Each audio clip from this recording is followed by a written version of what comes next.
I'd like to introduce Professor Sauerheber, just a marvelous man who for the last 15 years has been really edging this battle about trying to inform people and educate people about what fluoride is, what it isn't, and how it affects the human body, how it affects the plumbing, how it, the infrastructure and all the different things involved, and trying to make headway in having the legislature take action on this, or the FDA take action on it, on the EPA take action on this. And it's been a long battle. So I just really want to show, I appreciate him, but let's just show our appreciation to Dr. Sauerheber for this battle. And I can't wait for this talk. And so Dr. Professor Sauerheber, and you'll be able to tell your credentials a lot more than I, that's why I didn't say anything. So. Well, that's not that important, my credentials. Did most of my college work at UCSD. Anyway, is that too dark for you? No, that's fine. Most of my research work for most of my career was in diabetes and insulin action, how insulin works at the membrane level. And so I really was known by the NIH as a diabetes researcher. But when I started to go into teaching at Alma, it was back in '91, I got involved in fluoride in a more hands-on way than I had before. But in 1971, I worked my first science job with Dr. Benson at the Scripps Institution of Oceanography. Benson discovered the carbon dioxide fixation reaction in plant photosynthesis, and they all won the Nobel Prize for that. So I was really lucky to have got a job with him. And he's the one who first taught me what fluoride is. Industrial fluorides are all synthetic compounds, and they're all toxic calcium chelators. And so I knew from 1971 that was the case. I couldn't believe that people would actually fluoridate people through the public water supply. Since 1945, this has been going on in some places. And so I didn't really do anything hands-on, though, until around 1992, when I got more heavily involved in it because of the Hooper Bay disaster. That's where 302 people were poisoned by a toxic fluoridation overfeed. And I'll go into that a little bit more. But anyway, I brought some materials. If anyone is around who thinks that eating and swallowing fluoride is not harmful, then I would recommend reading this book by the National Research Council, Fluoride in Drinking Water, published in 2006. That's a good source of material.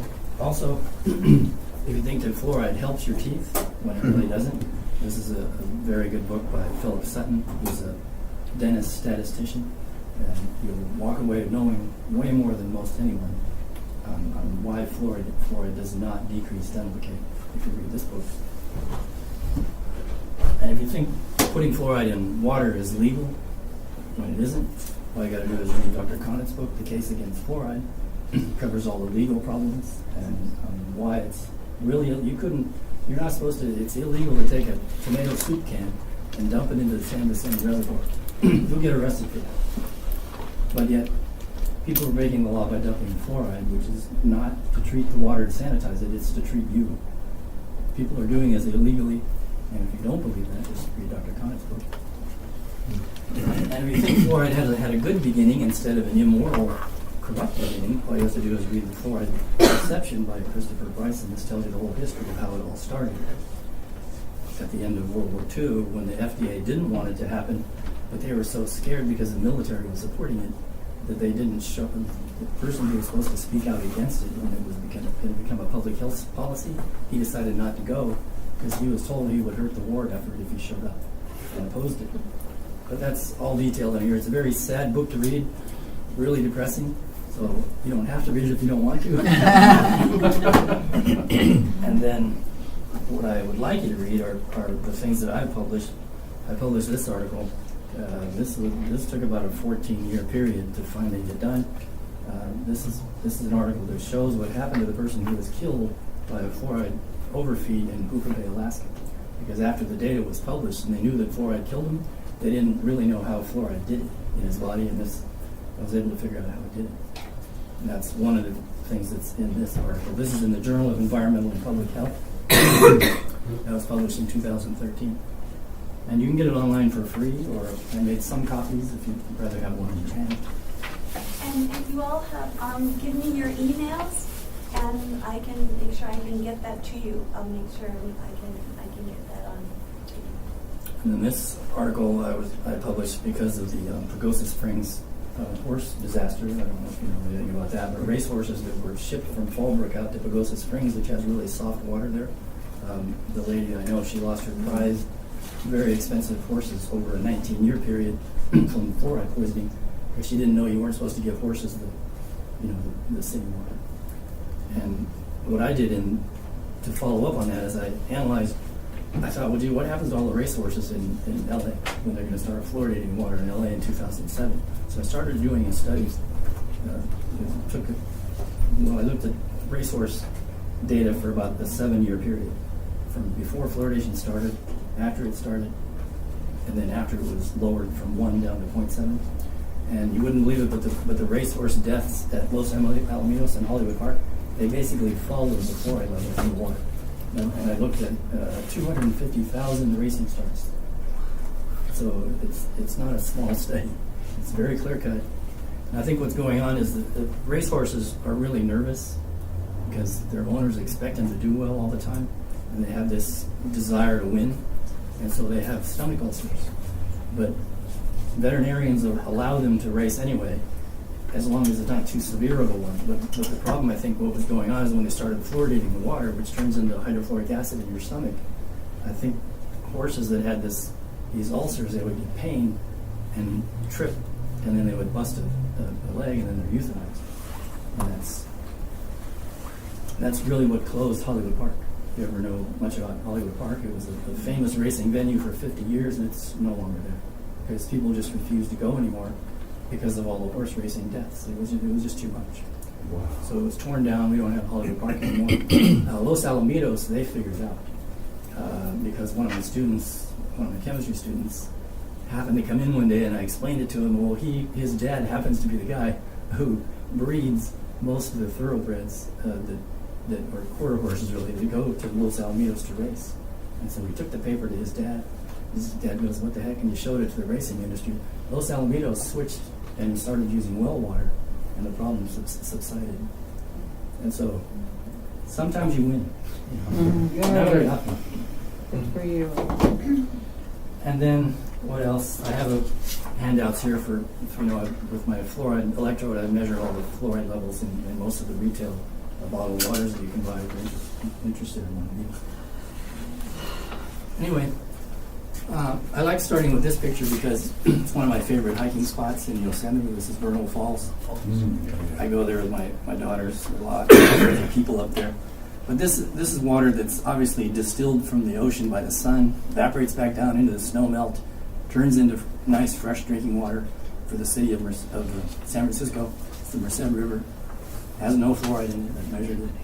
But people are afraid that you might have Giardia in there. So I always take my little filter, a micropore filter that makes sure no Giardia would get in the product. And I give people water when I'm up there. It's just great. It's delicious water. It's the way water is supposed to be. I always say it's the way God intended. We're supposed to have water that's like this. It's the way it's supposed to be. But if you scroll down to the next picture, this is the water that we're getting. And you guys get this water too. It comes all the way from Lake Skinner up in Temecula. This is the plant where the fluoridation occurs for all of San Diego County. It's done by the Metropolitan Water District in Los Angeles. And I knew they were going to open it up the day after I got there. I wanted to see the place. I found it, and I walked away kind of in tears looking at this thing. But that right there is a little sign that I put on the gate, and I was telling the people that when they open the valves to fluoridate people's water, this is a list of all the federal and state water laws that they would be violating. And I knew I was just doing it for my own benefit, and that they would throw it away and laugh at it, which they did. And so our water has been fluoridated in North San Diego since 2007. And so the tanks over here contain all the hazardous waste. It's fluosilicic acid, H2SiO6. It comes from the fertilizer industry, and it's just sold. They changed the label on it and call it a water additive, and it's sold to the water districts to dump straight into the water for the fluoride in it. Now the problem is because it's an acid, it lowers the pH of the water so much that they also have to have next to it all these giant tanks. This looks small here. A person would be about that tall over there. These are big as hotels. And they store Drano, caustic soda, that has to be added to re-neutralize the acid after the fluosilicic is put into the water.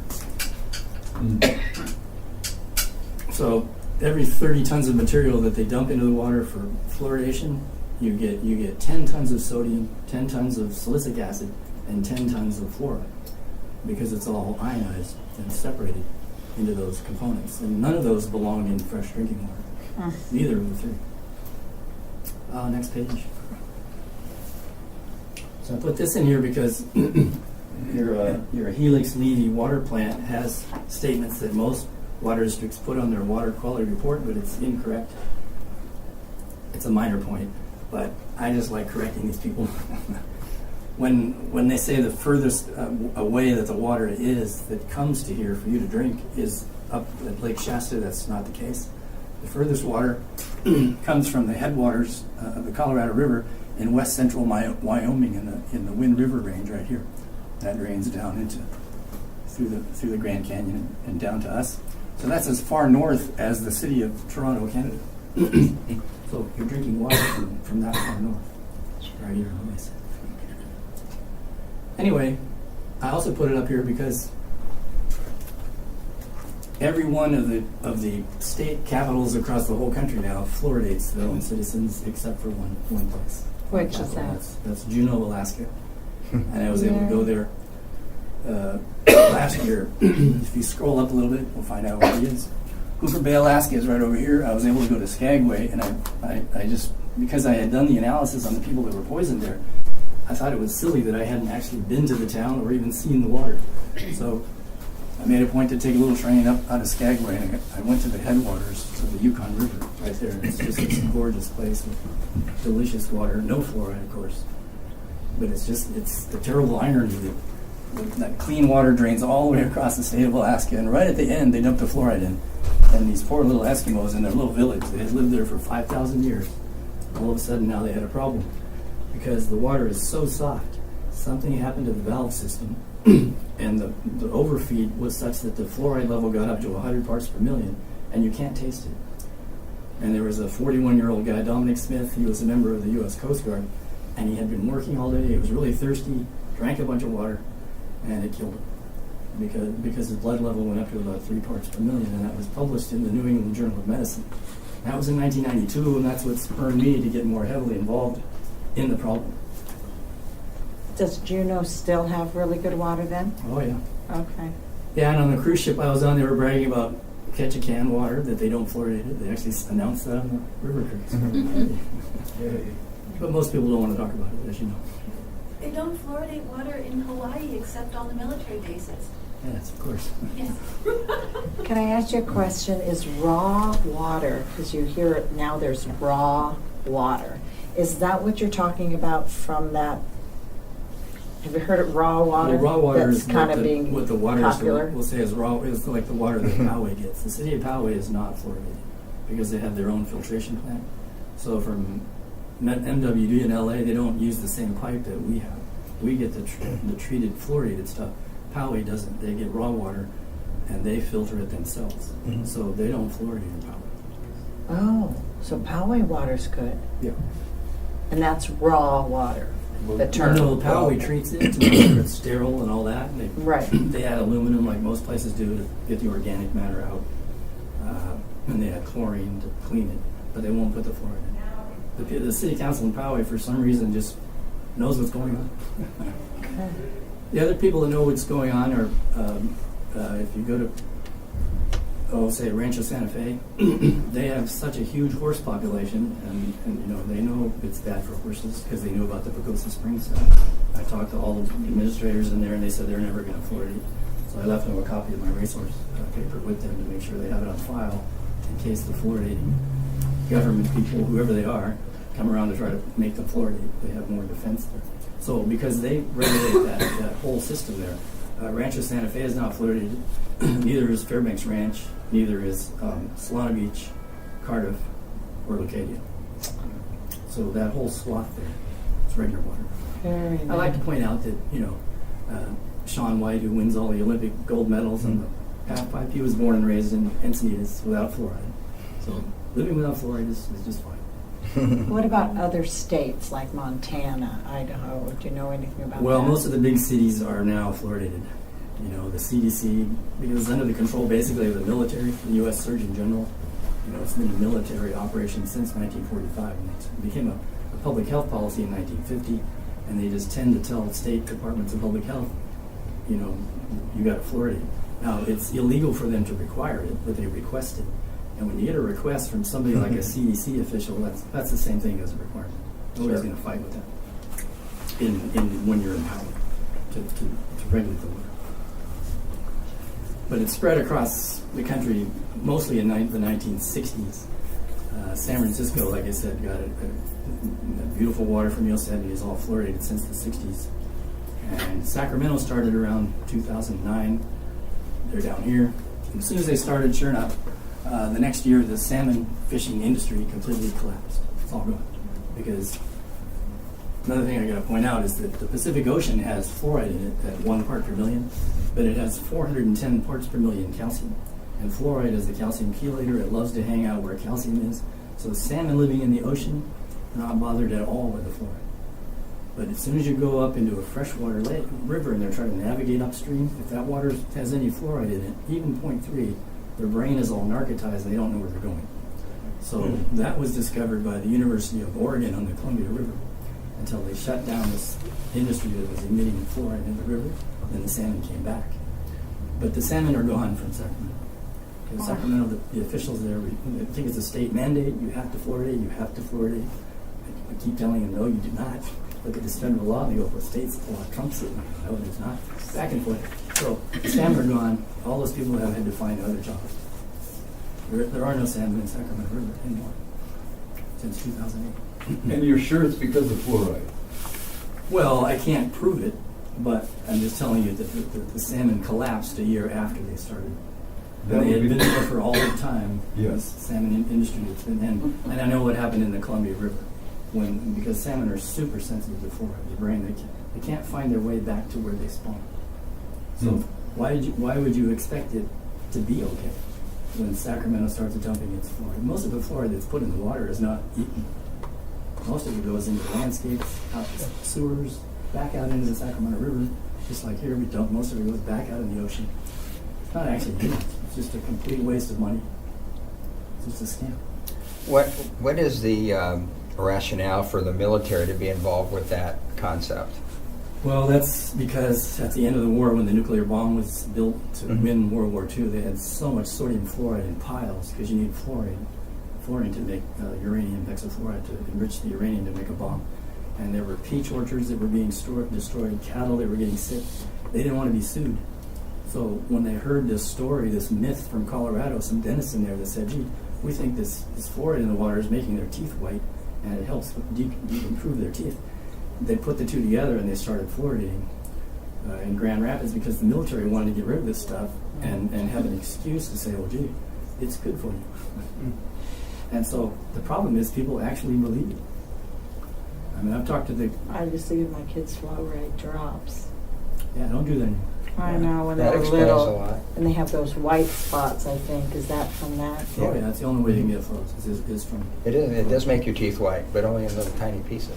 Yeah, the reason they have white spots is because that's a deficient enamel layering. There's not enough enamel on the teeth. Because fluoride interferes with the enamel. And it doesn't allow the enamel to form properly. I was doing True that. enamel doesn't have any Being fluoride. the good mom. It's a hydroxyapatite crystalline solid that when you peel all the dentine away from under it and clean it, teeth enamel is clear like a piece of glass. You can see right through it. Because it's not supposed to have fluoride. The crystal structure is perfect. And it's super rock hard. And fluoride can't really get in it. HF can, hydrofluoric acid, which is used to frost glass light bulbs. But the fluoride in your toothpaste doesn't even get into the enamel. Fluoride in toothpaste is also worthless. You just end up swallowing it and it goes into your bones.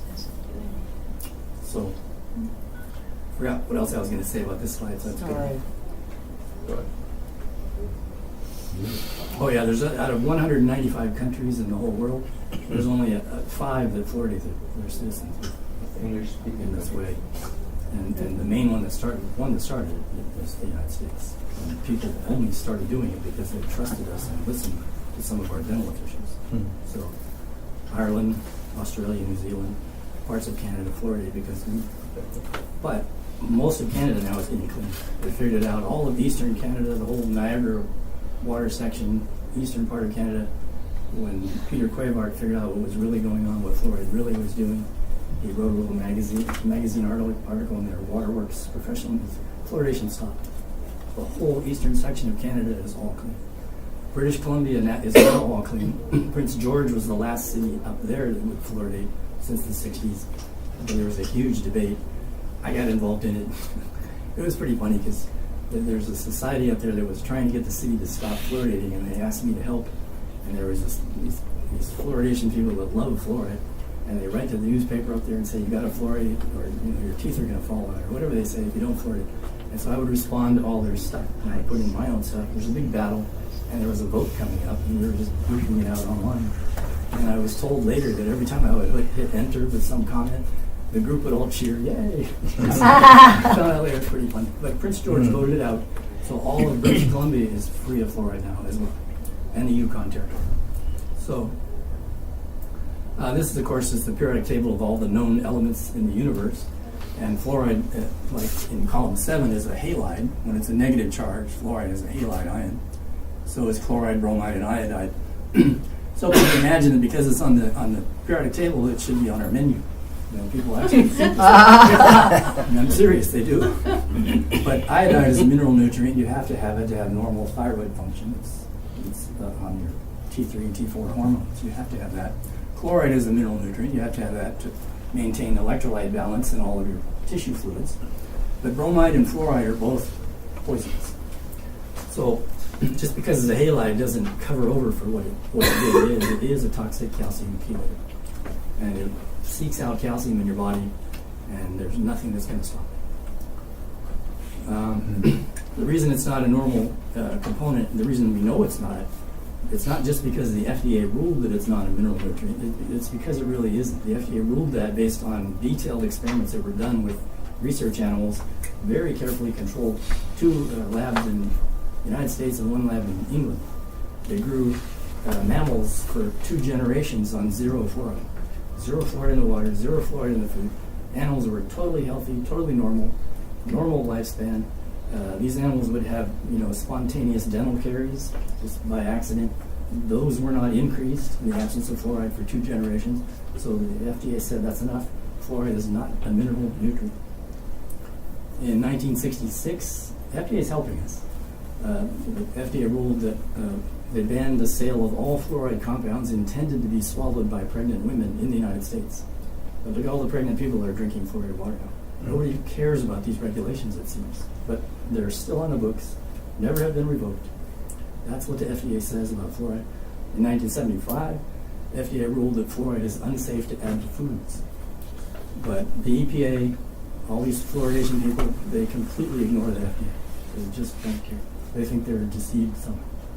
But the FDA ruled that adding fluoride into water is an uncontrolled use of an unapproved drug.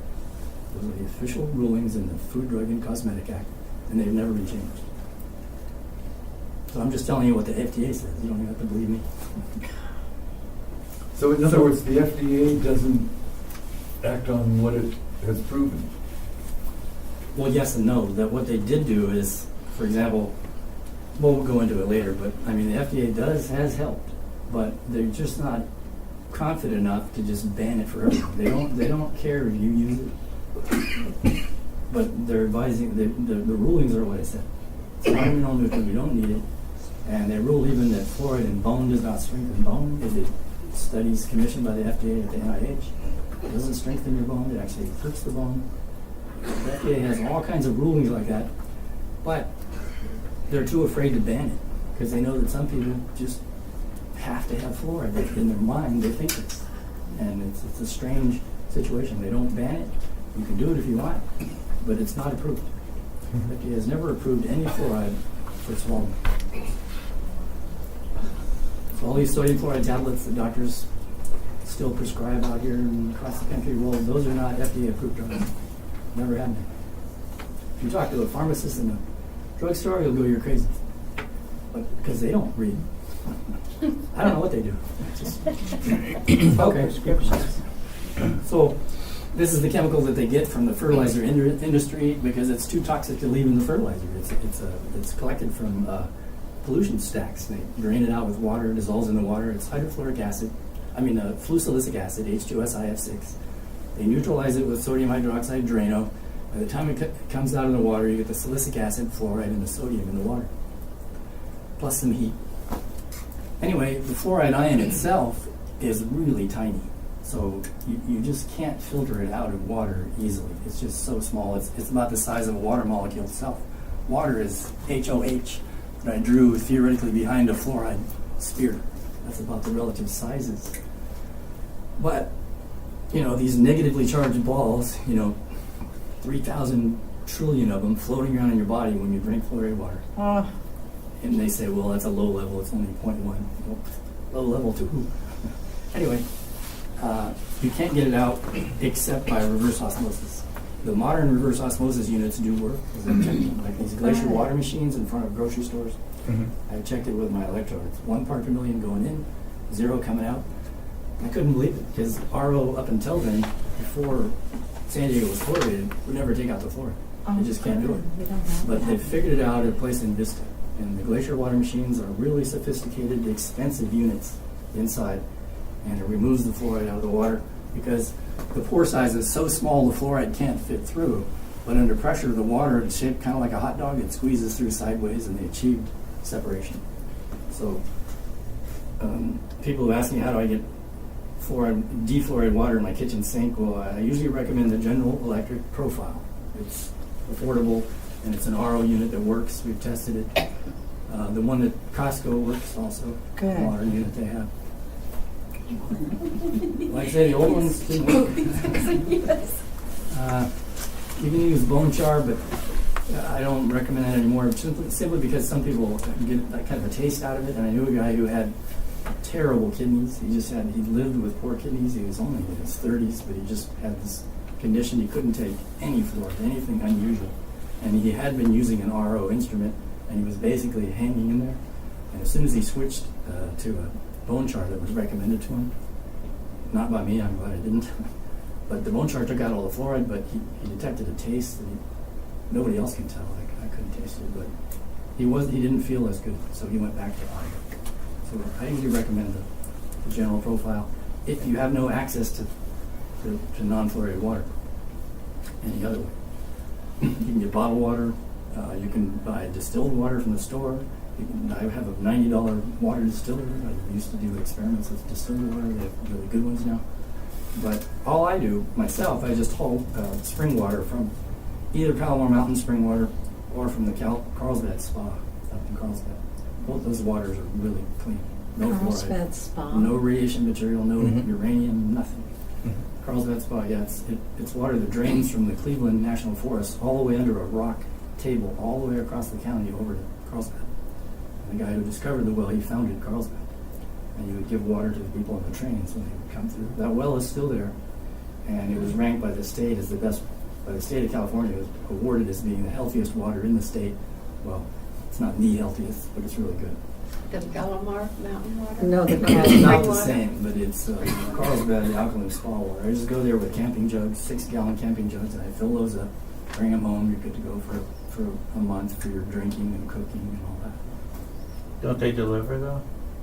Yeah, but it's Carlsbad. expensive. Palomar does. Palomar delivers, but Carlsbad, you gotta go there. The Carlsbad does, but it's a limited area. Area. So the bottled water isn't good? I mean, the plastic? Some of them are. That's why But I have a list for you. Okay, Everybody wants thank a you. list. Yeah, measured below. So keep going. Thank This was an experiment I did with my water distiller. When they started fluoridating the water, I was prepared for it. And once it all settled in at 1 part per million, when MWD did its thing to our water, I took a gallon of it and boiled it down to 25 milliliters, and it turns into a thing that looks like milk. And that's because the calcium fluoride is not very soluble. It precipitates out at this level. A gallon down to 25, and it started precipitating. So then go down a little lower. I took my bone char filter and removed the fluoride out of it.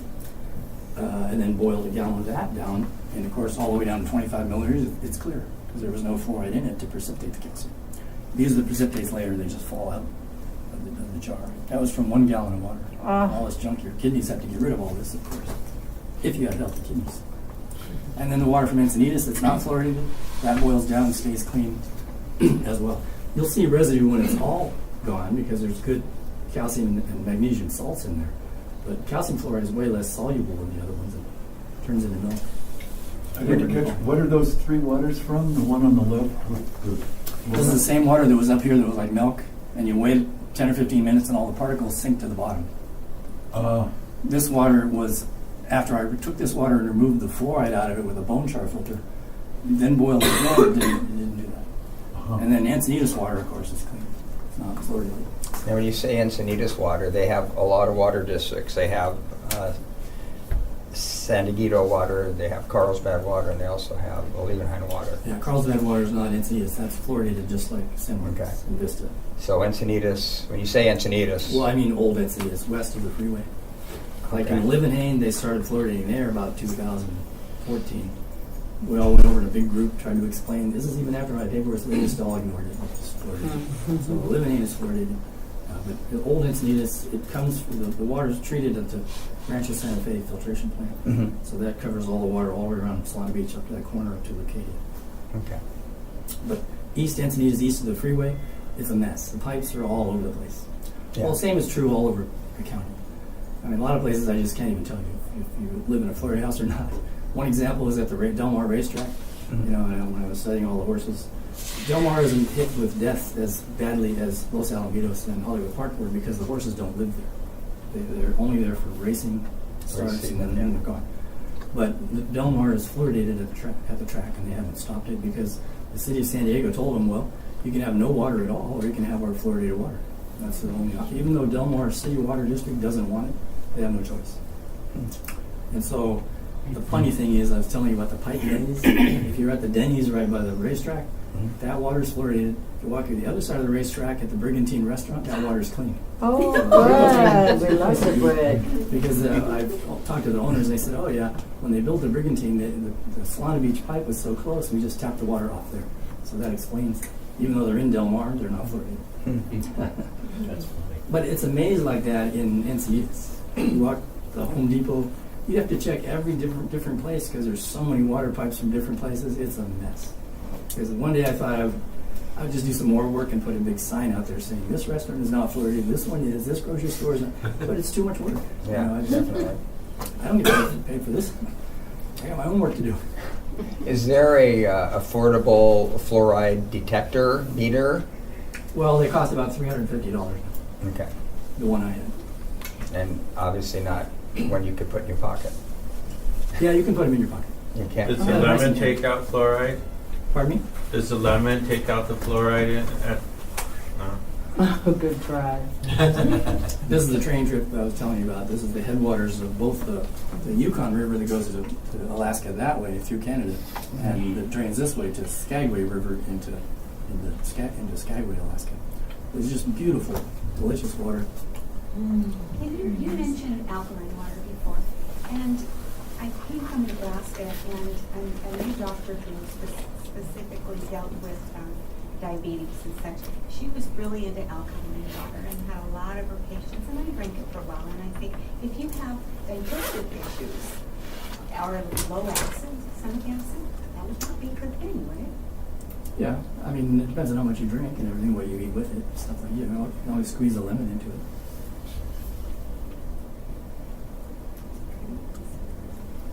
What else do I have down there? What's next? Okay, well, these are the data that I computed for the person who was killed. Because the person got killed in Alaska, there were 300 people that were poisoned. Some of them were life flighted 150 miles away to Bethel, Alaska, but they all survived. They had terrible pain, GI pain, because the fluoride all turns into hydrofluoric acid in your stomach. That's the stuff that dissolves glass. And the 100 parts per million, it was just too much. They were just keeling over. One person didn't make it. His blood fluoride was 3 parts per million. These are millimolar units. But anyway, I did this analysis to try to figure out if he got killed because the fluoride was keeping the calcium from going into his heart when his heart was beating, or was it a direct effect of the fluoride on the heart tissue itself? And it turns out it was the former, not the latter, because circulating calcium levels in the blood range from maybe here to here, the normal blood range, and these are the fluoride levels that will cause the calcium to precipitate in a water solution.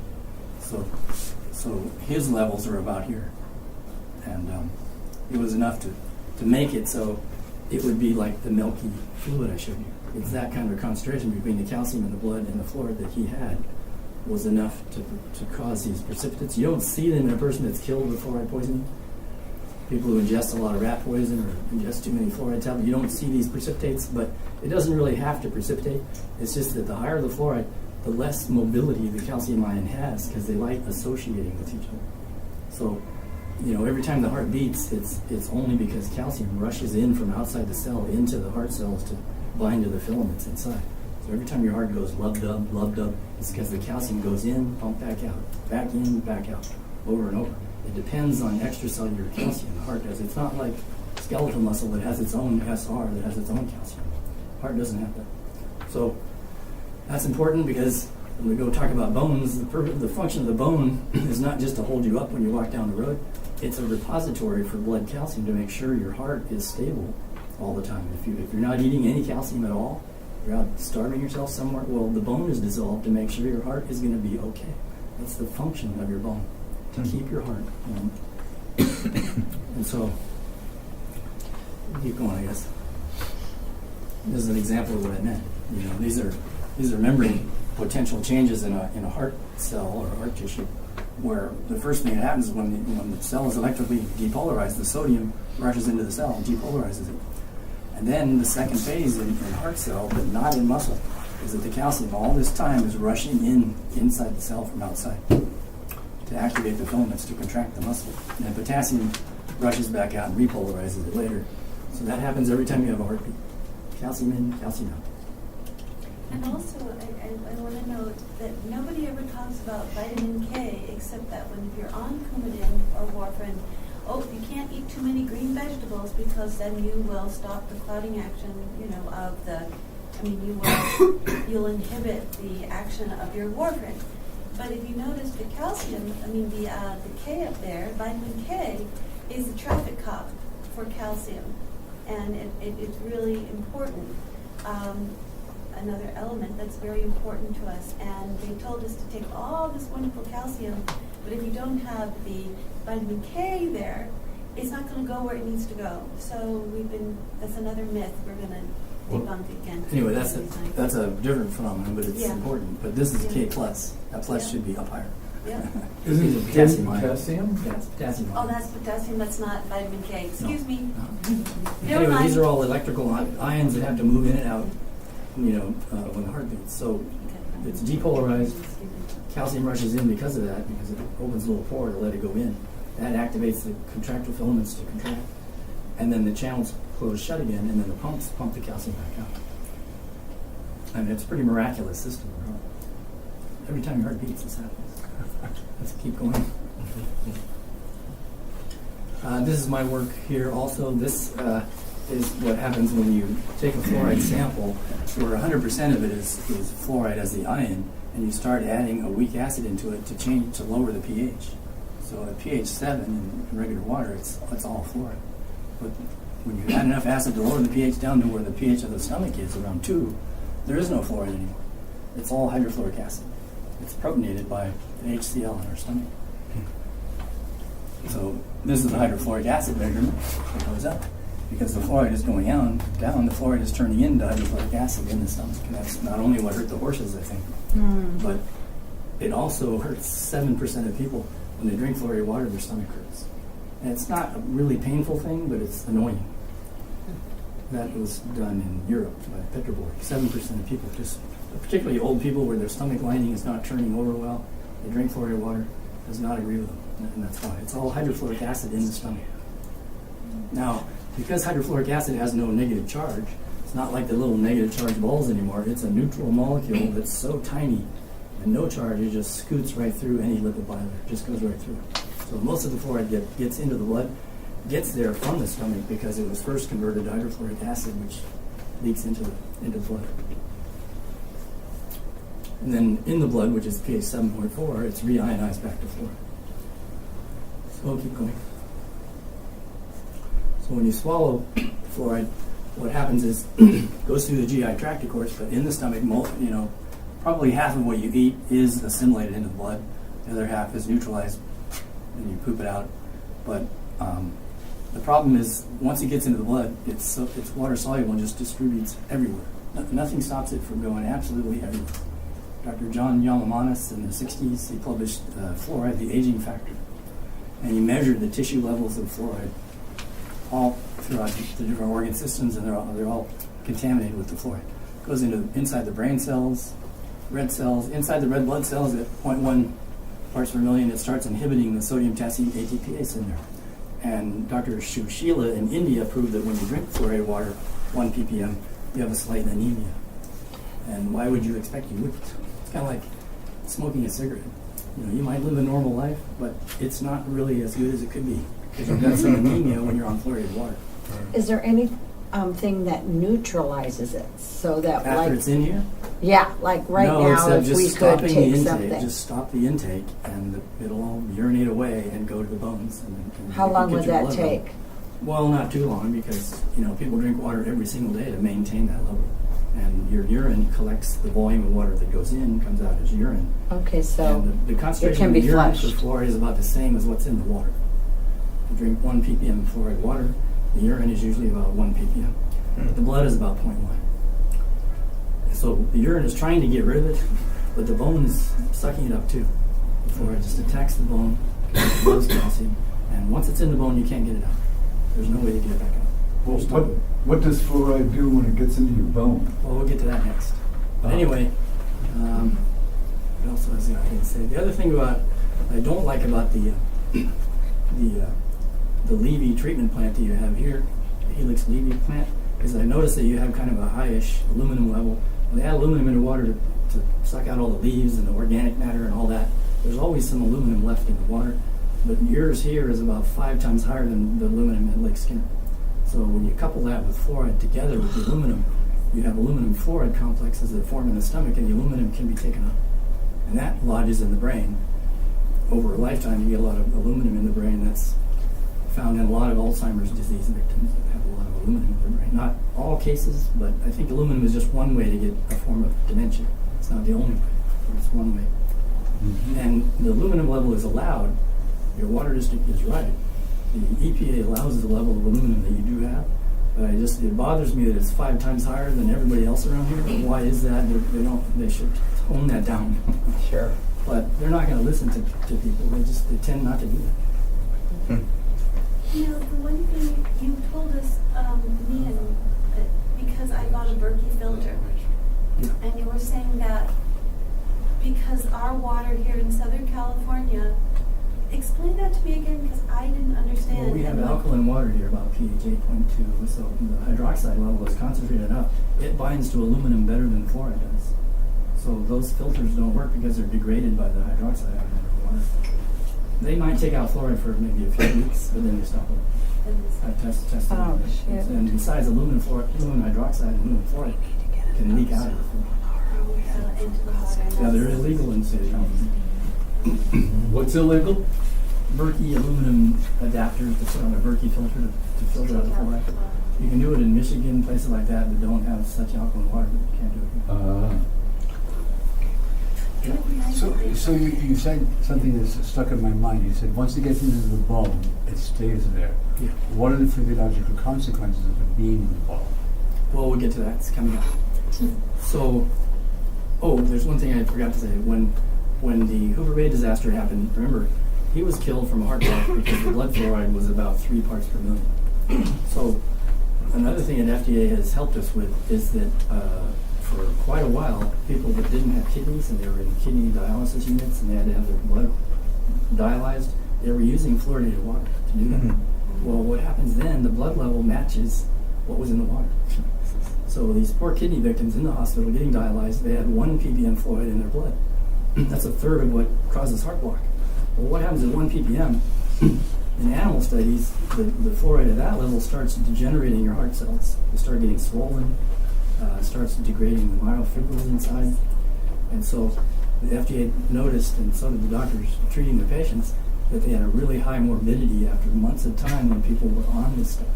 And they finally figured out it was the fluoride, so the FDA made a ruling, a kidney dialysis unit cannot use fluoride according to the FDA. Now, why they just won't ban it for the whole country, I don't know. They just do little piecemeal things, which is better than nothing. But that's the situation. That you're not allowed to use fluoridated water in a kidney ward, fortunately. Okay.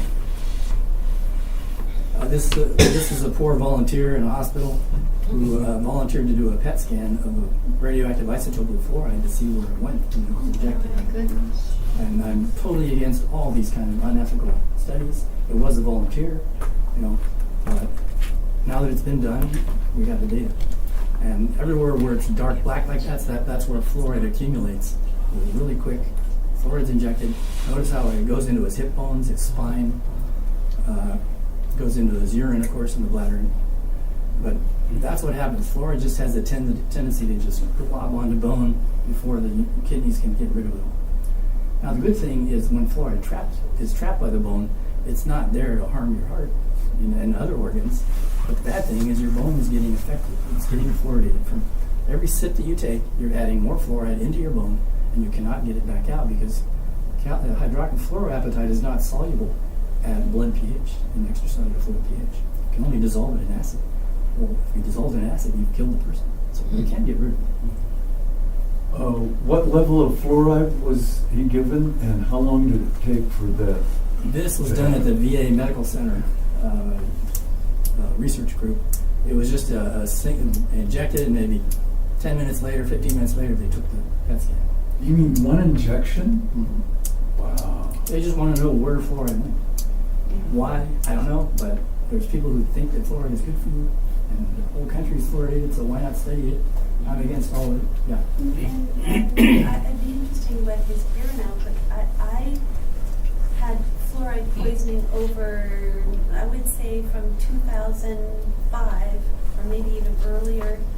They were giving me medications with fluoride in it, and then I had a perfect storm from 2005 to 2014. So it took that long to manifestate really ugly symptoms that I would take notice of and say, I think I really were have to those do something. fluorine drugs or a They were fluoride?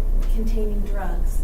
Those are CF bonds, carbon fluorine bonds, and those are also dangerous, but they have different toxicology than the fluoride ion. That's why the symptoms are delayed. So there's a lot of fluorine drugs now. Like 20% of our drugs are all fluorinated, all from chemists. They have no clue what the physiology is. It's fluorinated because it's economically better for them, and they think they're helping people by having a more efficacious drug, but it never works out because what happens is the drug is still metabolized, even though the CF bond is not. So it's broken down, the drug doesn't work anymore, so you have to take another sample of drug anyway to keep the effect going. So it achieves nothing, except people are accumulating these carbon fluorine fragments that are really lipophilic. They accumulate in the brain, accumulate in fat tissue, membranes. Nobody knows what's happening to these poor people. People on things like Crestor, Simvastatin. There's a Pravastatin natural statin that works just as good as those, and it doesn't have fluoride. If you really have to take a cholesterol lowering drug, I recommend Pravastatin. Anyway, these CF fragments, you're right. They can have delayed effects. Look at Levaquin, some of these fluorine antibiotics. People are cured of their infection, they're all happy, and they walk down the road and their tendon falls off. Well, Yeah. what do you think is going to happen with these strange compounds that cannot be metabolized? Okay. A friend of mine, Declan Waugh, is an environmental scientist in Ireland. He's been working so hard for years on this because Southern Ireland listened to our dental officials from the U.S. and they fluoridate all of the citizens everywhere in Southern Ireland, which is the purple regions. The green region is Northern Ireland, and they rejected the U.S.'s idea, and they do not fluoridate their people. And this is a graph of cancer incidence. This happens to be pancreatic cancer and bone and CNS cancers. The darker the purple, the higher the incidence of the cancers in the people. The green, that's way lower incidence. And see this weird red line that divides the two countries? People don't realize what that is. That is actually an ancient cow path where the cattle would migrate from one end of the island to the other, and they made this natural trail. So when they had the strife between, the Christians and the Catholics and all that, they decided to become two countries. They just used the cow path as their border. So it delineates the two countries, but it also delineates who fluoridates and who does not, and who has the higher cancer incidence and who does not. Go to the next page. Same thing happens with all kinds of heart ailments. On the next page. What cancer is this? Pardon me? And what cancer were you? That was pancreatic and nervous system cancer. And bone cancer also goes up, but it's so rare, people don't talk about it much. And then this is a similar kind of graph done by the Irish government.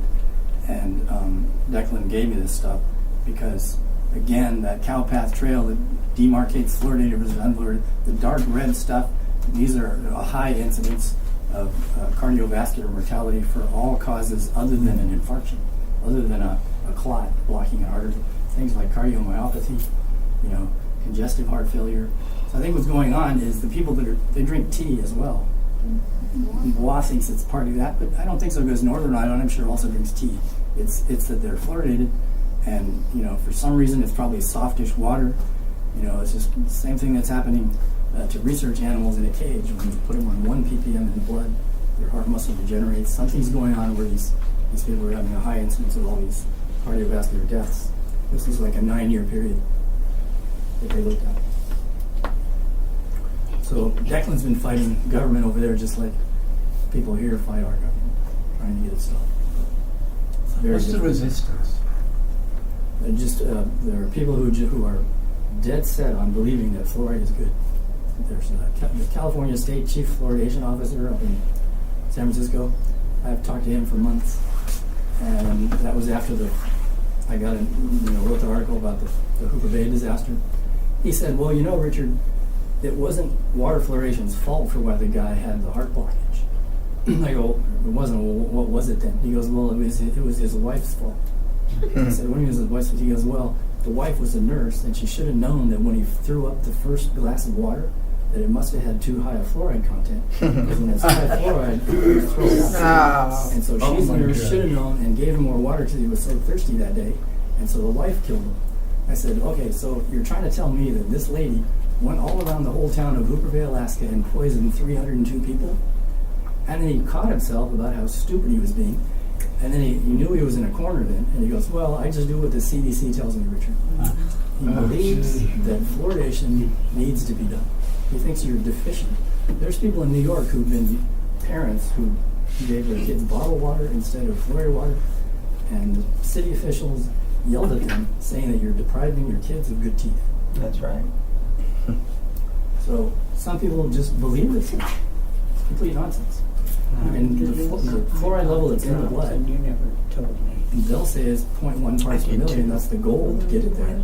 And they say that'll help your teeth, but it's not high enough to damage any tissue, which is nonsense because your enamel is the hardest substance in the whole body. If it's too low in the blood to damage any tissue, but yet somehow miraculously it strengthens your rock hard teeth enamel, it makes absolutely no sense. But the brainwashing that they've allowed their brain to fall into, it's just almost impossible to get rid of out of some people. And these people are powerful because they're under the direction of the CDC, not the health aspects of the CDC, but the oral health division. The dentists that came over from before there was a CDC, from military. The Surgeon General brags about how great fluoride is. You have to do that to be a Surgeon General. Have there been any good clinical studies on the effect of fluoride or the level of absorption from fluoride in toothpaste? Yeah, What read the was NRC this text. question? How much fluoride gets in there from toothpaste? From eating toothpaste. Yeah, if you look at the NRC did a big comprehensive study on that.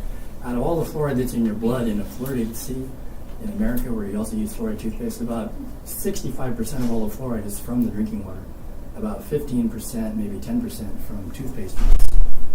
So the biggest things to do is just don't drink any more fluoridated water. Don't use fluoridated toothpaste. That's a huge deal right there.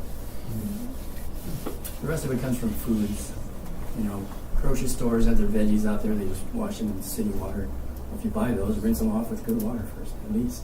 But vegetables, fortunately, do not take up fluoride. Fluoride is not allowed to go through their roots in vegetables. I tested watermelon fluid, it's all clean.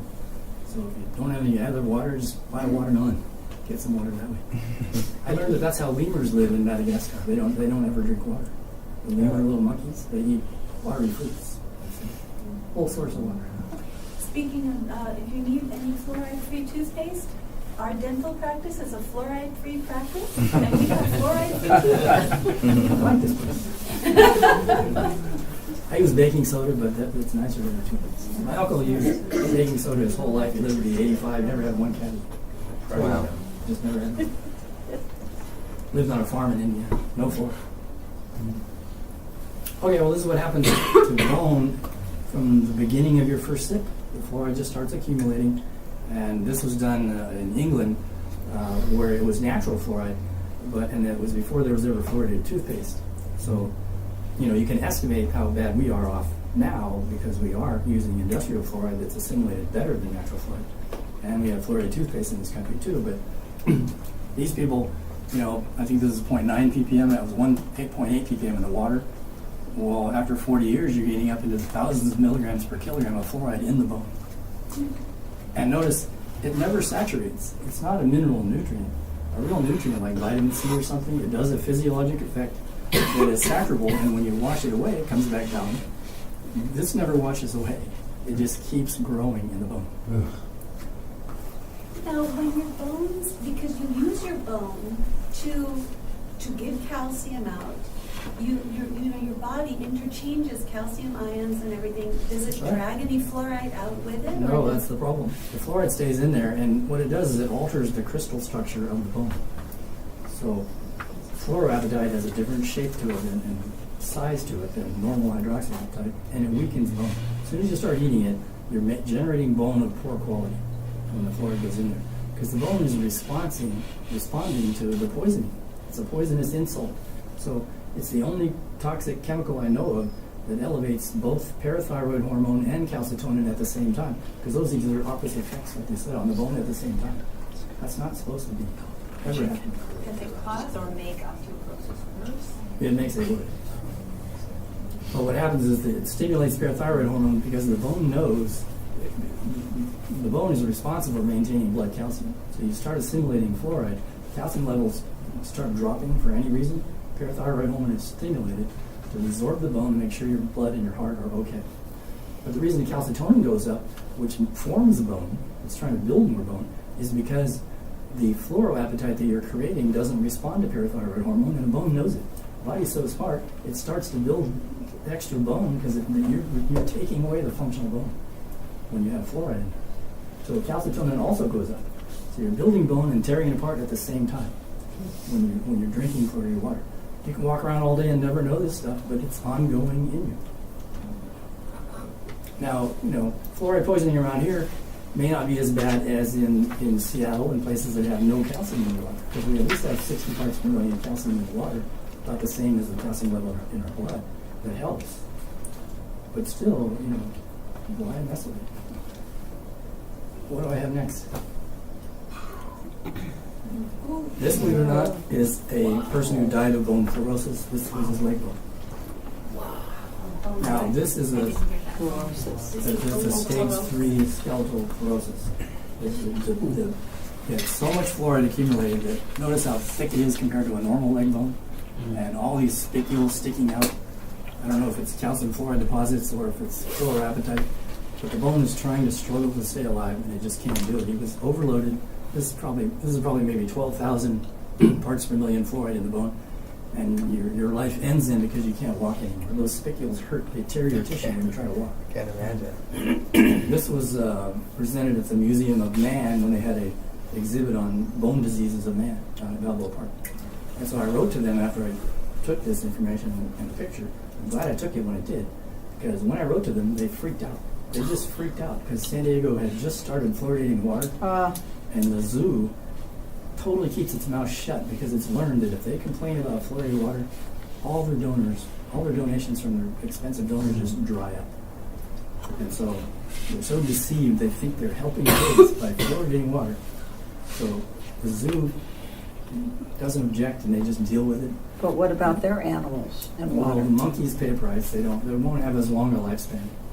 Monkeys, but what happened to the alligators? The alligators I was worried about were the gharial alligators that stay in the water almost all the time. I went down there one day. I don't know what it was, but I showed up, hoping to take a picture of its teeth. This is before the San Diego fluoridated water. And there this alligator was outside on the shore with this giant chopper just right by the glass. Just looking at me. I was taking a bunch of pictures. I'm ready. It was so cool, yeah. And then I came back a month later after fluoridation started. He was already dead. Oh.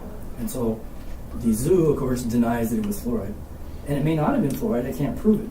But after fluoridation started, that's what happened to both gharial alligators. They live in the water. Now, that happened in Kansas City. They had an alligator zoo. When Kansas City fluoridated the water, the whole zoo, alligators were wiped out. It goes into alligator cartilage. They have a cartilage system, and it expands their volume. It's just a mess. Those alligators were all killed in Kansas City. That's why I went to the zoo in the first place. So I never got to take my pictures after they were already gone. And so I took an article that was published in Fluoride by one of the people I used to work with. He's passed away now, but he did the work on alligators, and I took him that article. The zoo people, the zoo vet wouldn't come out to talk to me. Nobody from the zoo would come out, so I walked up to the lady who pushes out the baby strollers and talks to people. I said, could you give this to the office in there? So they took it in there. Next thing I know, a few months later, they shut down the whole gharial alligator exhibit, had it all boarded off, and I asked the construction people what was going on, and they said, well, we're redoing the water supply. And we're gonna put RO water like they have to have for the frogs, because frogs cannot tolerate living in fluoridated water. So the frogs and now the gharial alligator exhibit is all defluoridated water, plus they mix in seawater now too, so that's good. Seawater has so much calcium that will protect them.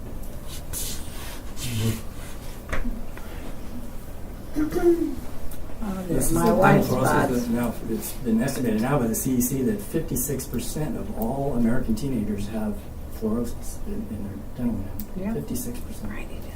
And that's why the Health and Human Services lowered the fluoride level from 1 down to 0.7 to try to deal with it, but it's still expanding. The latest data is it's still just going up. And it's not fluoride getting into the teeth. That's a misconception. Fluoride can't get into an enamel. It's just too hard. It's not like bone. It's the same chemical formula. It's hydroxyapatite, but it's really packed really tight. Like I say, it's like glass. It's not soft like bone. But fluoride can get into the teeth. Fluoride can't get into the teeth enamel. But the white spots are there because it prevents the enzymes that are normally there when a kid develops his teeth from removing the neogenin protein out of there, and the albumin that's trapped in there. So that's proteins that are trapped in the enamel where it doesn't belong after the tooth is grown, and it's permanent. Can't get rid of it unless you just replace the tooth. So that's what fluoride is actually doing to people's teeth. It doesn't help them. It either does nothing or it hurts them. One of the two. CDC has admitted that fluoride from the blood does not decrease dental decay.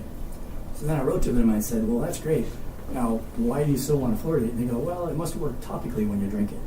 So I wrote back and I said, okay, look at the NRC data, look at the saliva level of the fluoride that's bathing teeth topically, and you'll find that it drains out of the blood at only 0.016 parts per million.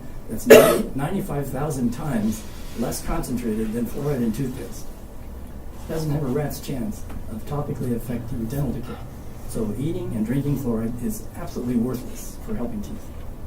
No effect whatsoever on improving teeth. And then they stopped writing back.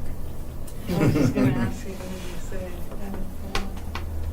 This was some of the data from the racehorse breakdowns I was telling you about at Los Alamitos.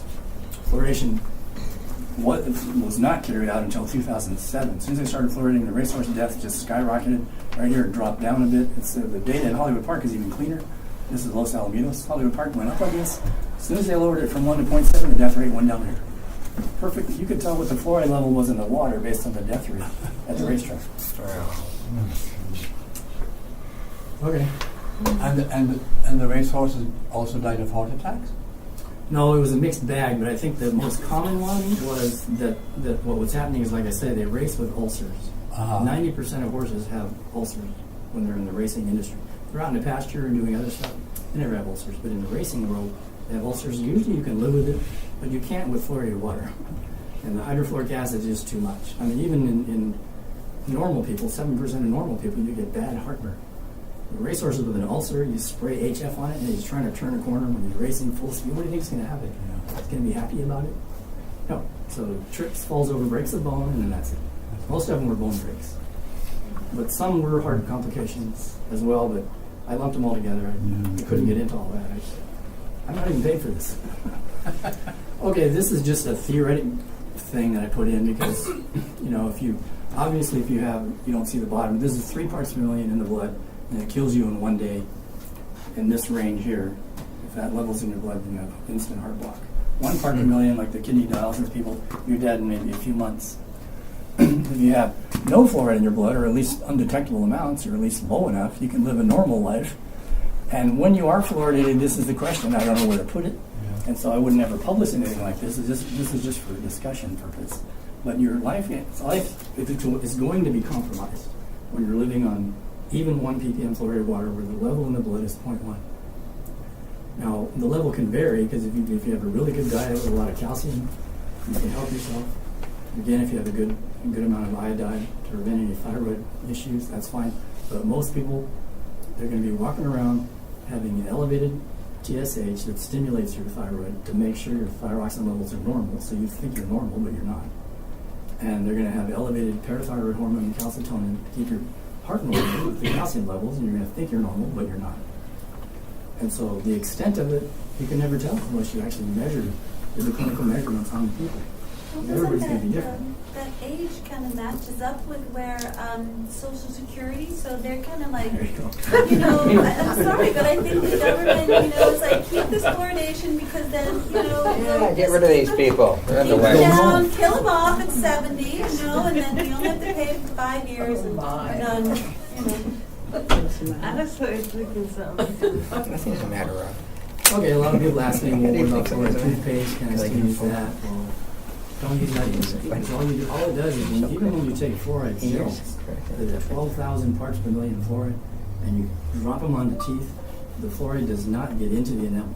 It just makes these calcium fluoride globules that you can find on a scanning electron microscope examination. And as soon as you eat something or drink something, those all dissolve, and it ends up in your bone anyway. It doesn't go into the teeth. So fluoride in toothpaste is absolutely worthless. And you swallow it. 15% of your blood fluoride comes from toothpaste. This is a study that was recently published by a semi-honest guy. He was probably paid by toothpaste people, but at least he showed that the caries incidence stays the same whether you have no fluoride in toothpaste or all the way up to 500. The caries rate was not affected by 0 to 500 fluoride. But then I call it an anomaly. He suddenly sees, oh, look, there's a lowering here right at 1,000. Then if you put in 2,000, 5,000, there's no further increase. There's really nothing going on. It's just an aberration. It's just an experimental error. But he bragged about, oh, well, make sure toothpaste is 1,500. It's just the attitude. This is from the Fluoride Action Network, and I like the graph because I think what's really going on is tooth decay rates are going down around the world and the United States, and they have been for a long time, even since 1940. But it's not fluoride, because fluoride water didn't start. It spread across the U.S. around 1960. This has nothing to do with fluoride water. And it has nothing to do with fluoridated toothpaste that came in even later. So I think what it is was the invention of the toothbrush. There you go. And then the funny thing is, people that are getting fluoride-related illnesses, and especially dental fluorosis, it's so obvious. It's the first visible sign of tooth fluorosis, of fluoride poisoning. The fluoridated toothpaste people, well, they're contributing to it, but they blame the water people. And the reason is because the FDA has on the box of every fluoride toothpaste that you buy, it says do not swallow and do not use if you're under six years old. So they say they're being safe because they're telling people not to swallow it. So it's the water people that fluoridate the water, where they want you to drink it, they're the culprits. Then you talk to the water people and they'll say, well, no, we started first.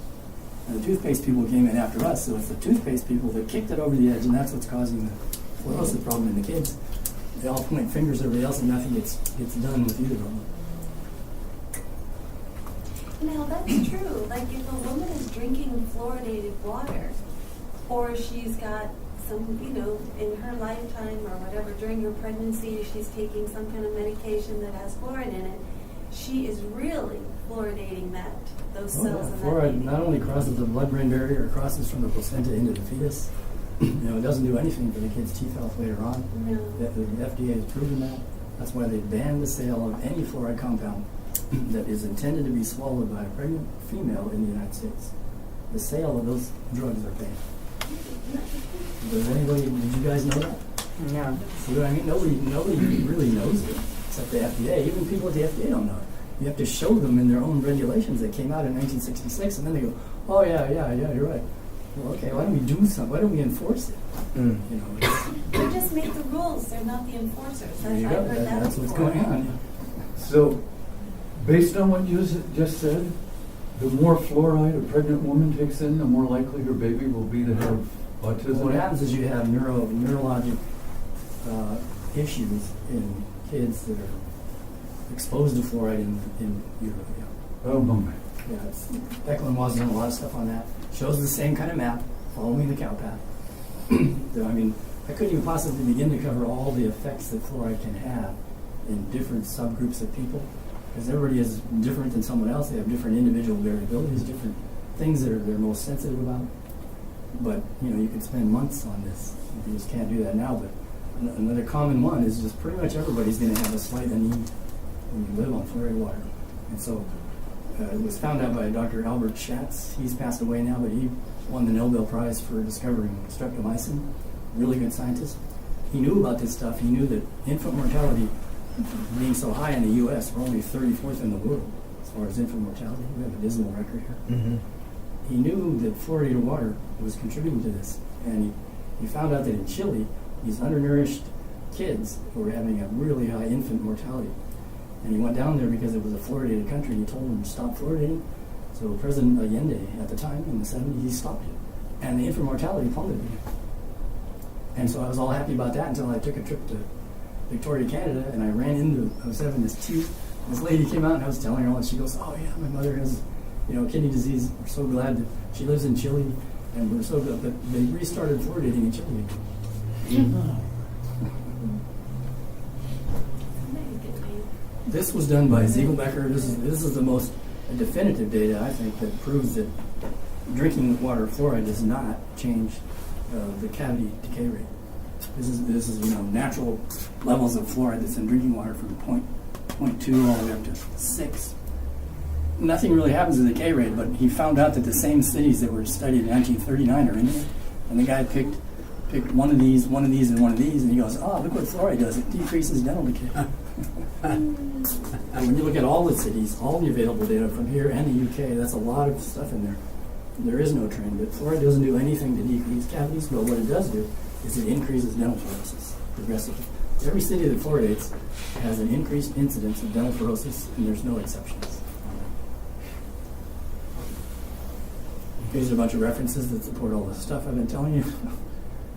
That was the original FDA declaration that fluoride is not a mineral nutrient, and blah, blah, blah. Down here I had some special stuff just for you guys. Another page down. This is your guys' water in La Mesa. The Helix Levy plant is right here. Our water from Lake Skinner is here. Some of this is blended into here, depending on the season. You get a mix of all this. But this is what bothered me when I saw the aluminum level up to 380. I mean, the government allows it up to numbers like this, but I mean, Lake Skinner is only 50. Wow. So you're talking about 7 times higher aluminum. So you're doing something funny, but when they add aluminum to get all the debris out of your drinking water, the Helix Levy plant. Is there something that rate would be required in order to get out of the water? You mean, do they have to Is there be something in the water that they need to put that much in to take care of it? Well, yeah, but since this is all a residual after it's all been filtered out, obviously they put too much in. That's it? Yeah. That happened in Flint, Michigan, when they had to use all kinds of stuff to treat the water when they switched. You probably Yeah. heard about all that. And they used The lead. really high chlorination I'm feeling a levels. little sick. But that's not what's going on here. You don't have data like Go that. back up, there's the fluoride.